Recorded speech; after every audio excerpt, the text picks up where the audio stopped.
আজকে দেখব ঢাকা বিশ্ববিদ্যালয়ের ভর্তি পরীক্ষায় আসা ডক্টর মোহাম্মদ ইউনূস সম্পর্কিত একটি গুরুত্বপূর্ণ প্রশ্ন। সেটি হচ্ছে ঢাকা বিশ্ববিদ্যালয় ভর্তি পরীক্ষায় খ ইউনিটে যে প্রশ্নটি এসেছিল নিচের কোনটি 3-0 তত্ত্বের নয়, অর্থাৎ ডক্টর মোহাম্মদ ইউনূসের একটি তত্ত্ব 3-0 থিওরি।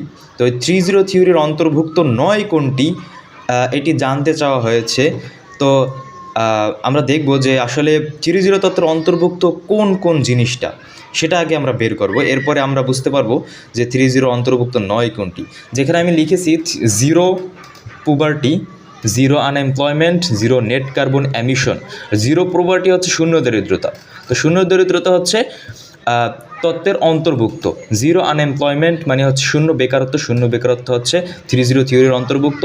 0 নেট কার্বন মানে হচ্ছে শূন্য নেট কার্বন এমিশন মানে নেট কার্বন নির্গমন, ঠিক আছে, এটা হচ্ছে 3-0 থিওরির অন্তর্ভুক্ত। তাহলে কি শূন্য ক্ষুধা হচ্ছে 3-0 থিওরির অন্তর্ভুক্ত নয়, তাহলে সঠিক উত্তর হবে শূন্য ক্ষুধা।